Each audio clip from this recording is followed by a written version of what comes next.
Number 2, mga kapatid, compassion, agreement in faith, and perseverance can touch the heart of God. Matthew chapter 18, verse 19.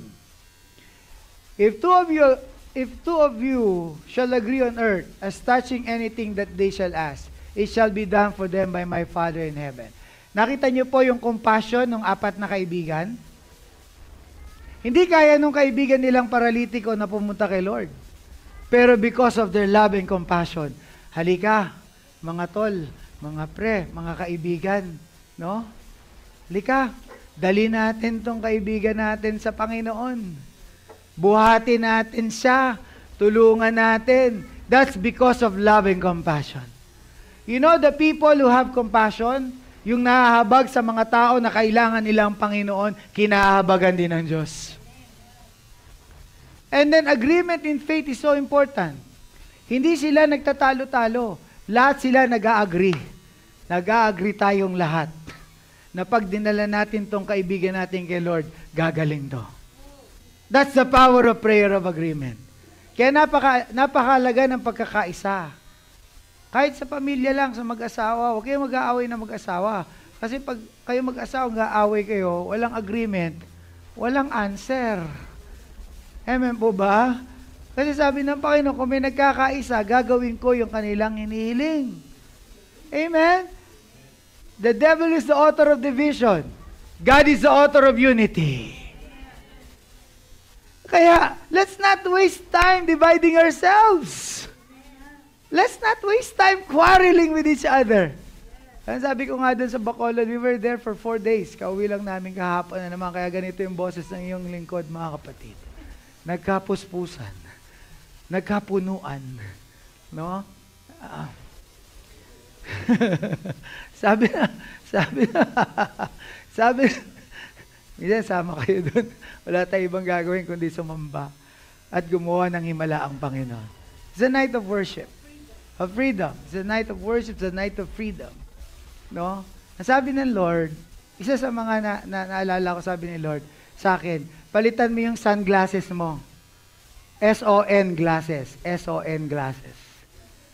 Wear the sunglasses. Look at the people the way Jesus looked at the people. The Lord looks at the people with compassion and grace and mercy and love. Do not judge them. Because if you judge somebody, that judgment will return to you. Kapag hinusgahan mo yung iba, yung judgment na yun babalik sa'yo. Kaya ang Panginoon, ang tingin niya sa mga tao, love. I love this person. I love this person. The devil wants to divide us, but the Lord wants to unite us. Kung magkakaroon lang talaga ng totoong pagmamahal sa isa't isa, ang totoong mga anak ng Diyos, walang hindi magagawa ang Diyos sa ating kalagitnaan. But there was a unity in praise and worship nung Friday night. And then I just preached about Luke chapter 4 verse 18, about deliverance, inner healing. Sabi ko sa kanila, pwede ba ako magtagalog dito? Kasi Taglish no? Naging English ako, Tagalog. Tapos sabi ng isa, Sister Bibing, sabi niya, Pastor, may Korean akong invited. Ay no. Paano yan? Sabi ko, for the sake of one, I will speak in English. So, kaya lang challenge for me. So, I gathered all my, I recalled my dictionary and speak in English. I thank God, my brother Lebanese is not here. I can speak in English, but I prayed for his healing. Hallelujah. So, English ako na English. Maya, I love you, Brother Fadi. I know you're watching. So, yung Korean, tumayo, nag-CR yata. Ako lang nakakakita, nasa stage ako nag-CR. Nagtagalog na ako. Alam niyo mga kapatid, talaga ang Panginoon nagpapagaling. At kayang-kaya tayong pagalingin ng Panginoon ng puso natin. Nagtatawanan sila. Sabi ko, samantalay natin hanggang lumabas.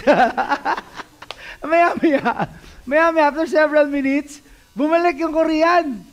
English na naman ako. Hey brother, yes, Jesus loves you, don't you know?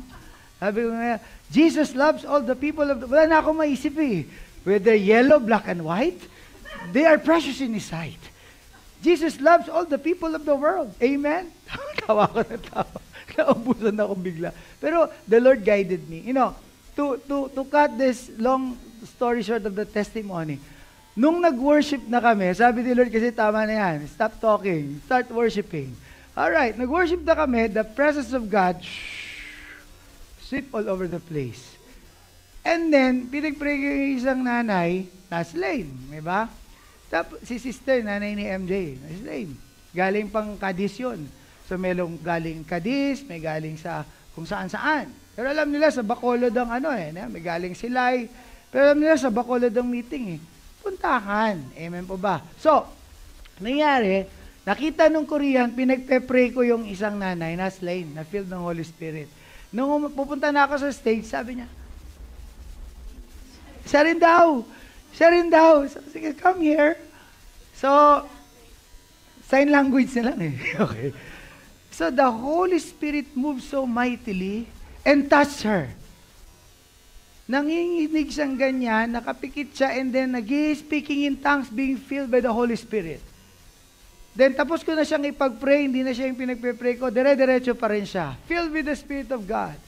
And then, there was many young people were healed emotionally.